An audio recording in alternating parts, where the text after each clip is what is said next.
BJP প্রার্থী প্রাক্তন রাজ্য সভাপতি রাহুল সিনহা তৃণমূলের পরে এবার বিজেপি প্রার্থী ঘোষণা হলো।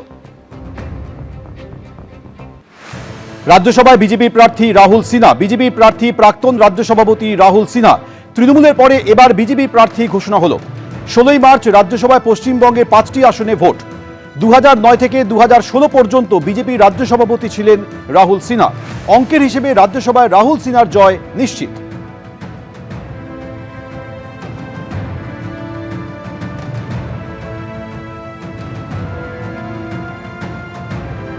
দায়িত্ব বেড়েছে, একটা নতুন ক্ষেত্রে কাজ করবার সুযোগ পার্টি দিয়েছে, এটা স্বাভাবিকভাবেই আমার ক্ষেত্রে একটা দারুণ উল্লেখযোগ্য দিক।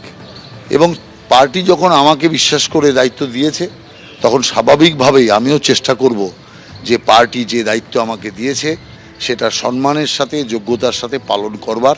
প্রমাণ করলো যে পার্টিরও নজরদারি আছে, পার্টি সময় বিলম্ব হতে পারে, সেটা কারো ক্ষেত্রে কারো চিন্তায় বিলম্ব হতে পারে।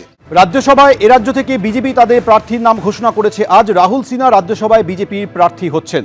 তৃণমূলের পরে এবার বিজেপির তরফেও প্রার্থী ঘোষণা করা হলো। 16 মার্চ রাজ্যসভায় পশ্চিমবঙ্গের 5টি আসনে ভোট রয়েছে, তার মধ্যে একটি আসনে প্রার্থী হয়ে বিজেপির তরফে যাচ্ছেন রাহুল সিনহা। সম্ভবত এবারই প্রথম রাহুল বাবু তার নিজের রেকর্ড ভাঙতে চলেছেন।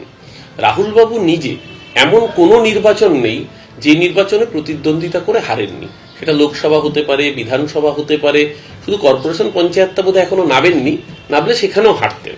এই প্রথম সম্ভবত, যেহেতু রাজ্যসভায় এবার ইলেকশন হবে না, কারণ বিজেপির একটি প্রার্থী, তৃণমূলের 4 জন জয়যুক্ত হবেন, তাই ইলেকশন যেহেতু হবে না, সম্ভবত এই প্রথম রাহুলবাবু জিতবেন। কিন্তু যদি ইলেকশন হয় তাহলে সেখানেও রাহুলবাবু জিততেন কিনা সন্দেহ ছিল, কারণ রাহুলবাবুর দলের যে অবস্থা, রাহুলবাবুর দলের লোকরাই রাহুলবাবুকে ভোট দিত কিনা সন্দেহ ছিল। প্রথম দফায় চূড়ান্ত ভোটার তালিকা প্রকাশ হয়ে গেছে। রাজ্যে জোর কদমে চলছে ভোটের প্রস্তুতিও।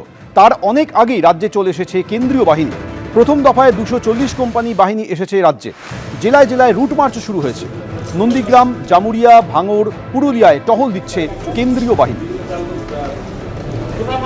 দোলের দিন গঙ্গার ঘাটে স্নানে নেমে তলিয়ে মৃত্যু হলো এক ব্যক্তির। আহিরিটোলা ঘাটে ডুবে মৃত্যু হলো মধ্যমগ্রামের বাসিন্দা সমীর মাইতির। লেকটাউনে আত্মীয়র বাড়িতে বেড়াতে গিয়েছিলেন। নর্থপোর্ট থানার পুলিশ এসে দেহ উদ্ধার করে। মেডিকেল কলেজে নিয়ে গেলে চিকিৎসকরা মৃত বলে জানান। দোল পূর্ণিমায় চন্দ্রগ্রহণ দেখল কলকাতা সহ গোটা রাজ্য। শহরে চাঁদ উঠেছে বিকেল 5টা 38 মিনিট নাগাদ। ওই সময় কলকাতা সহ রাজ্যের আকাশ থেকে চাঁদের 91% লাল দেখায়। তারপর ধীরে ধীরে কমতে থাকে লালচে ভাব। এবিপি আনন্দ এগিয়ে থাকে, এগিয়ে রাখে।